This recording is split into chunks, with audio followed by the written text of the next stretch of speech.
Bismillahirrahmanirrahim. Kitabu ahkamit taharati. Wal kitabu lughatan masdarun bima'na dhammi wal jam'i wa istilahan ismu li jinsi minal ahkami. Jadi ini kita pelajaran pertama kita membahas masalah taharah. Ya. Sebenarnya saya serba salah sebenarnya. Nak dibuat bahasa Pulau Baru awak belum bisa nian. Nak dibuat bahasa awak mudik takut orang tak ngerti. Nak dibuat bahasa Indonesia nian kata orang belagak ke. Jadi tak tentulah mana bahasa. Pokoknya mana ketiba lah. Yang penting kalau asal ngerti be, Bu. Tak ada niat untuk nyumbang diri itu tak kan? Asal ngerti be. Karena memang tak bisa kondisi kan? Keadaan. Jadi kitab. Kita tahu kitab. Kitab itu apa? Kitab menurut bahasa adalah sebuah perkumpulan, sebuah perhimpunan. Karena di dalam kitab ini banyak pendapat, banyak kaul ulama, banyak pendapat ulama. Jadi pengarang kitab ini diambil dari pendapat ulama ini dikit, pendapat ulama ini dikit, pendapat dikumpul kemudian disatukan menjadi sebuah kitab. Itu yang dinamakan dengan kitab. Apabila sudah terkumpul pendapat dari satu ulama, pendapat daripada satu kitab dijadikan menjadi satu, itu dinamakan kitab pada bahasa. Ya. Sedangkan menurut istilah, kitab ini adalah yaitu sebuah nama yang mana di dalam sesuatu tersebut terdapat daripada berhukum-hukum, hukum taharah, hukum ibadah, hukum dan lain sebagainya. Ya, itu yang dinamakan dengan kitab. Amal babu adapun bermula bab fa ismun linau'in mimma dakhala tahta zalikal jinsi. Sedangkan bab ini adalah satu nama yaitu bahagian daripada kitab.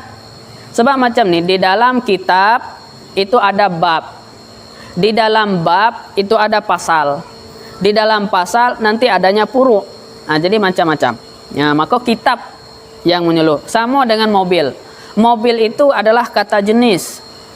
Di dalam mobil ni ada mobil Avanza, ada mobil Carry, ada mobil macam itulah kitab. Kitab ada dalam kitab ada bab ni, bab taharah, bab ini, bab itu segala macam. Maka pembahasan kita yang pertama yaitu masalah taharah. Kembali dikit ke belakang tadi. Bermula daripada 4 mazhab. Jadi kalau kita teliti, galau-galau itu 4. Mazhab ada 4. Hukum yang tertulis di dalam masalah hukum yang di dalam kitab fiqh juga 4. Pertama masalah ibadah. Kedua masalah muamalah. Yang ketiga masalah munakahat. Yang keempat masalah jinayat. Di dalam ibadah maka yang pertama kali dibahas masalah ibadah adalah taharah. Kenapa taharah yang paling dulu? Dikarenakan berdasarkan hadis. Berdasarkan hadis miftahul jannah as-salat. Kunci daripada syurga adalah sembahyang. Miftahus salah al-wudu. Kunci daripada sembahyang adalah wudu. Wudu adalah taharah. Maka taharah dulu yang paling dibahas. Nah, itu kenapa bab taharah yang dulu? Karena berdasarkan hadis. Kunci daripada syurga sembahyang. Berarti kalau kita nak masuk syurga, sembahyang. Kalau tak sembahyang, tak masuk syurga. Itu baik balikannya. Ya. Karena sembahyang ini adalah pondasi paling luar biasa. Ya, pondasi yang paling awal itu sembahyang. Kalau tak ada sembahyang, yang lain wallahu alam. Jadi karena sembahyang ini adalah utama di dalam kehidupan kita. Makanya sembahyang adalah sesuatu yang dapat memasukkan kita di dalam syurga. Tetapi kalau sembahyang tidak berdasarkan ilmu, maka cuma habis. Karena hadis mengatakan al-amal bila ilmin la yanfa. Perbuatan apabila tidak didasari dengan ilmu maka tak ada memberi manfaat dak. Macam tu juga al-amal bi ilmin. Perbuatan yang berdasarkan ilmu insyaallah memberi manfaat. Ya. Wa taharatu bi fathi ta lughatan nazafah. Taharah dengan baca ta, dengan baca patah to, yaitu menurut bahasa adalah nazafah, bersih. Taharah dalam menurut bahasa itu bersih artinya. Nazafah sesuai dengan hadis an-nazafatu minal iman. Kebersihan itu adalah sebahagian daripada iman. Namun ulama menjelaskan maksud daripada nazafah ada dua. Ada nazafah yaitu secara hissi, nazafah yaitu secara nampak di pandangan mata kita, oh ini kotor, ini bersih. Itu namanya nazafah secara hissi. Sedangkan nazafah secara maknawi itu nazafah di dalam hati. Bersih hati daripada sifat dengki, bersih hati daripada sifat iri, bersih hati daripada sifat ghibah lain sebagainya. Itu dinamakan dengan nazafah. Berarti kesimpulan daripada hadis an-nazafatu minal iman, kalau orang tu tak bersih luar dalam, maka kebersihannya tidak termasuk sebahagian daripada iman. Karena baru termasuk bersih daripada sebahagian daripada iman apabila luar dalam bersih, hati bersih, luar bersih daripada kotoran ataupun najis lain sebagainya. Itu baru dikatakan dengan nazafah.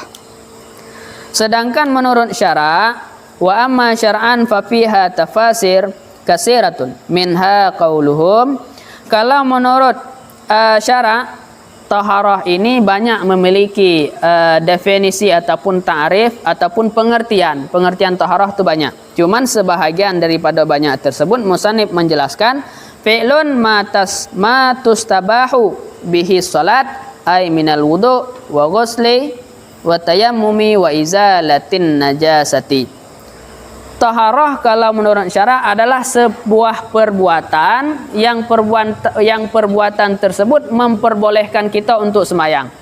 Contoh, dengan ada wuduk kita boleh semayang, dengan sebab mandi kita boleh semayang, dengan sebab tayamum kita boleh semayang. Maka itulah yang dinamakan dengan taharah menurut syara. Ya. Amma tuharah, apabila kita baca taharah dengan tuharah, maka artinya lain lagi. Fa ismun li baqiyatil ma, yaitu nama daripada sisa air kita mengambil wuduk. Misalnya kita mengambil wuduk ada sisa air, itu dinamakan dengan tuharah. Walamma kanal ma alatan lit taharati istadradal musannif li anwa'il miyah faqala.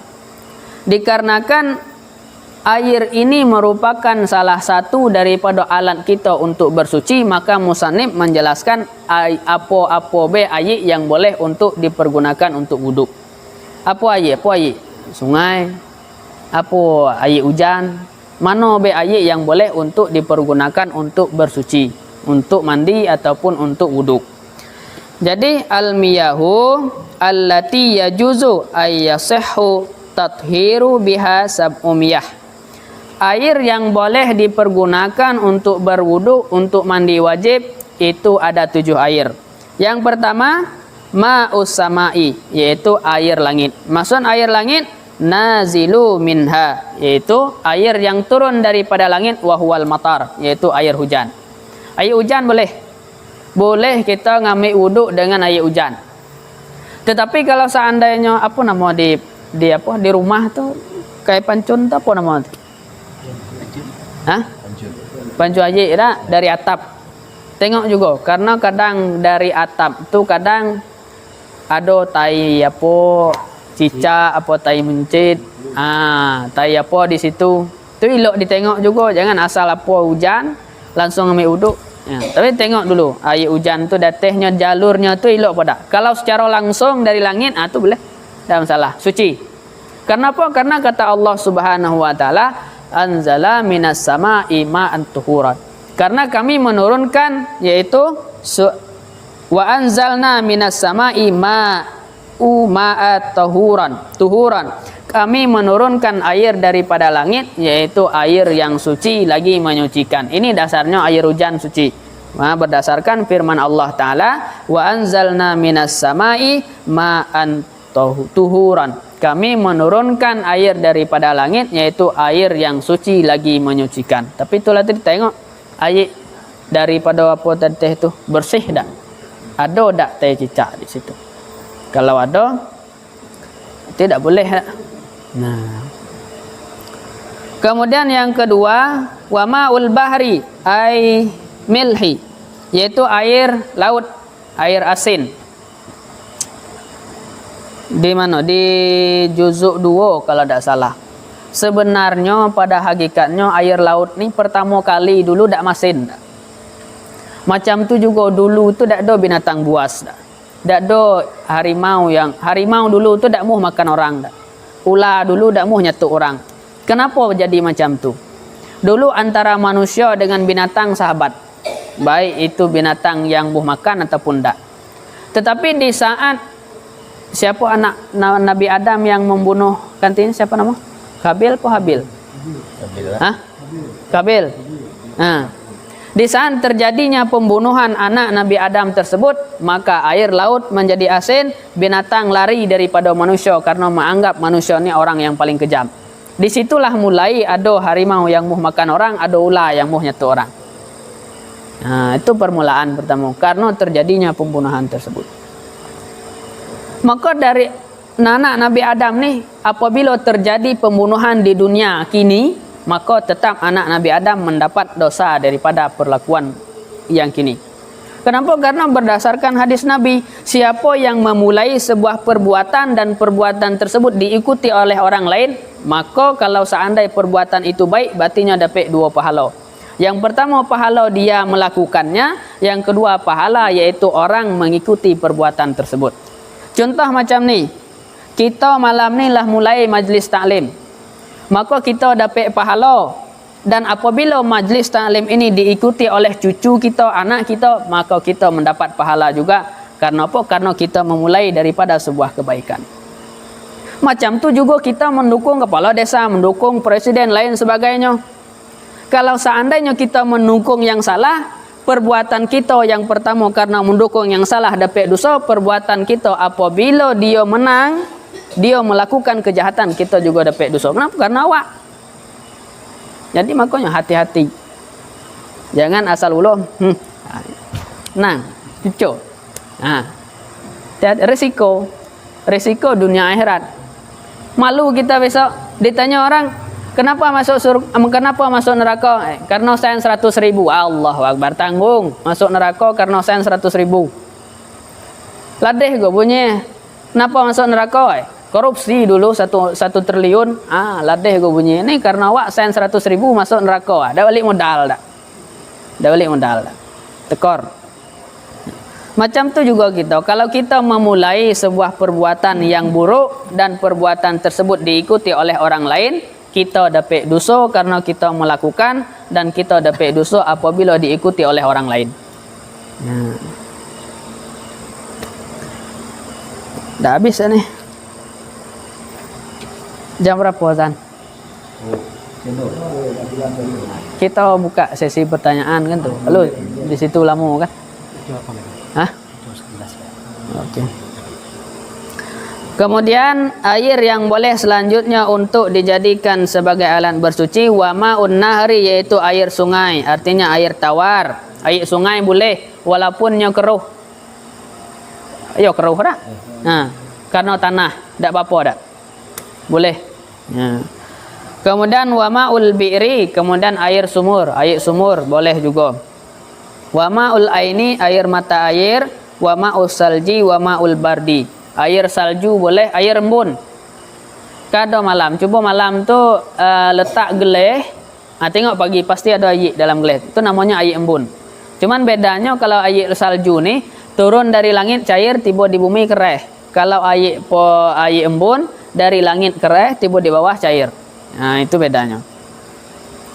Wa yajma'u hadzas sab'ah, dan dihimpunkan akan ini 7, kauluka oleh perkataan kau, ma nazala minas sama au naba'a minal ard ala ayyi sifatin kanat min aslil khalqi.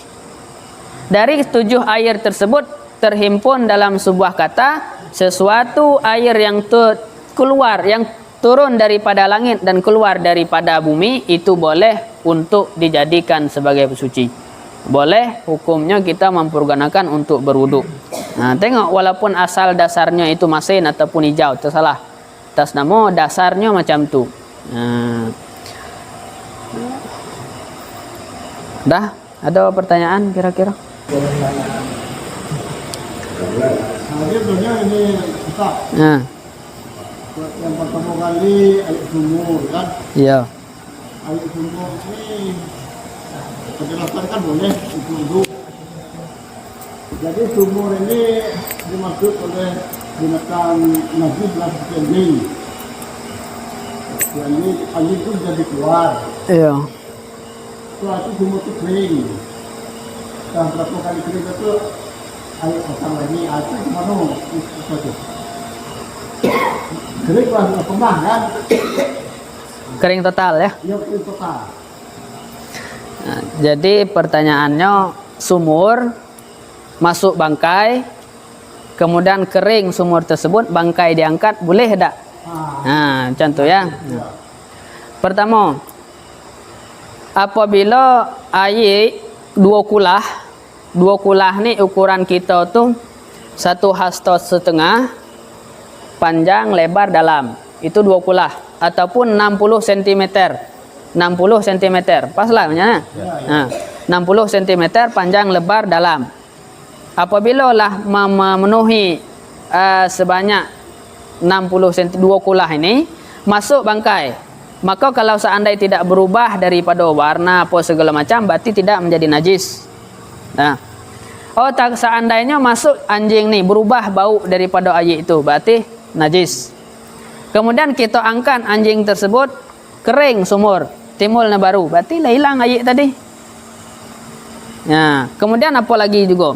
Seandainya air dimasuk oleh bangkai berubah bau, kurang 2 kulah. Apabila kita tambah air yang kurang 2 kulah tersebut sehingga sampai 2 kulah, normal balik air itu, balik suci lagi. Nah, Ini kita.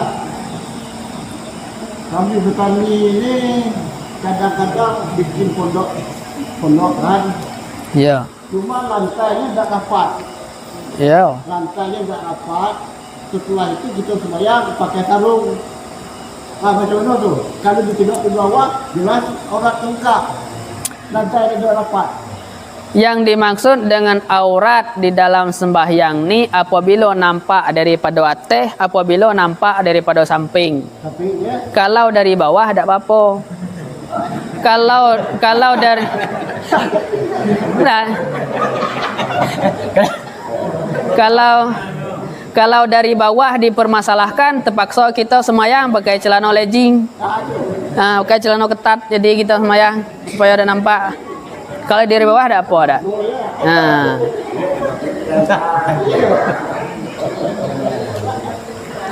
Tapi kanti yang le haram hukum. kaji ini ram. Haram hukum. Yang memang lagi. Ada batal.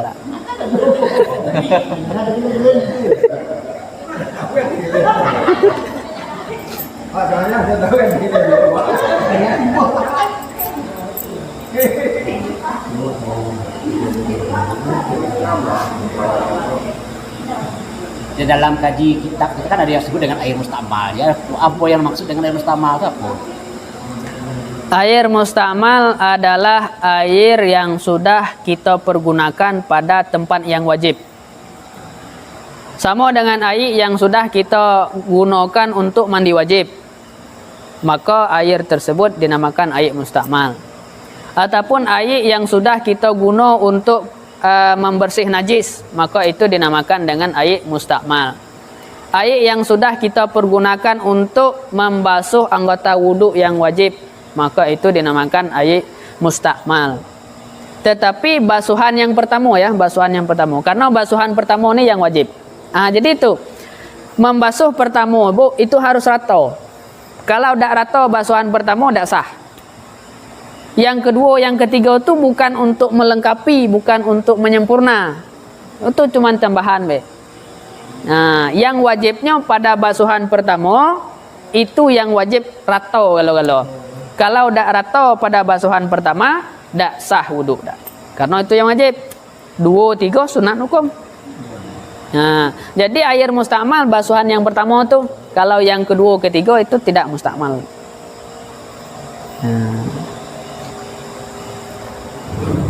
Kalau air mustamal itu yang menjatuh dalam ember atau yang sementara ember itu kurang dari 2 kulah, Itu menjadi mustakmal tak yang Kalau air mustakmal jatuh pada air yang tidak sampai 2 kulah, maka air tersebut hukumnya mustakmal juga. Makanya kalau kita ngambil wuduk dengan tangan pada air yang kurang daripada 2 kulah, itu wajib hukumnya kita niat tangan kita ni sebagai takung. Karena kalau tak niat sebagai takung, gagak kena dalam air mustakmal.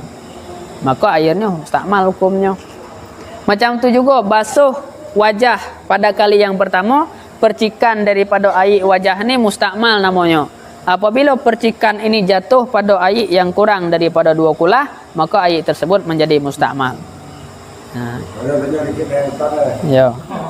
Kalau kita sudah bercakap tu, sadar kita melayang.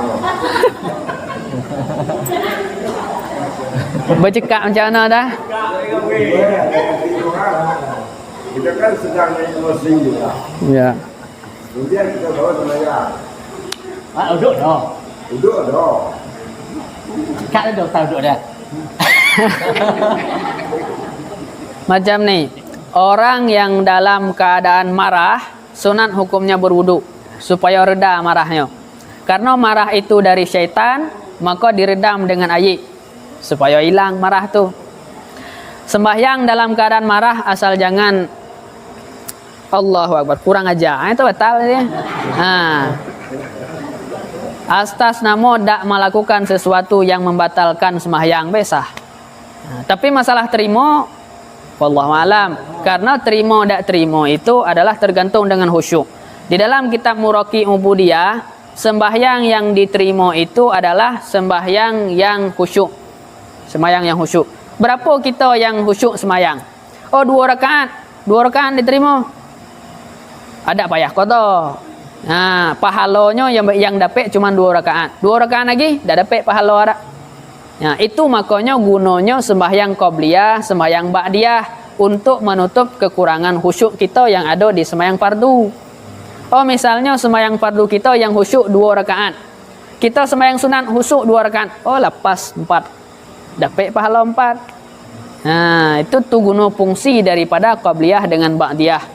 Karena untuk menyempurnakan kekurangan yang ada di dalam fardu tadi. Itu dia juga. Itu biar kan. Ya. Kita milih ini rasa batang dia. Ini tidak yang lagi.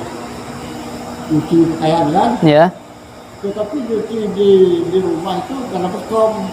Baskom itu tentu tidak dapat air lah. Dan lagi cuci dalam mesin cuci. Di awal itu kan campur aduk kan. Ya. Tapi karena canggihnya alat itu bersih. Tak jadi dituang dengan air yang baru. Dibilas.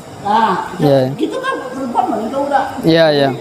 Kayak begitu, moyang. Ya. Kalau dari mana bekom. Kan dia akan begitu. Air juga bersih. Bekas bersih. Ya. Tak mana kira-kira tu. Kalau seandainya yang kita basuh itu tidak kain yang najis, itu tak apa-apa tak. Tetapi kain tak ada yang najis. Misalnya yang kita masuk dalam mesin cuci itu tak ada kain yang najis. Yang mengandung najis. Suci galo-galo. Kain kotor lah berarti. Kain kotor lah. Itu tak apa-apa. Tetapi kalau seandainya ada satu kain yang najis, maka wajib disiram. Kalau tak disiram, galo-galo tu najis tadi. Bersihkan kita tidak. Dah bersih. Misalnya macam ni. Dalam mesin cuci ada baju yang najis. Kita masuk air, kita cuci.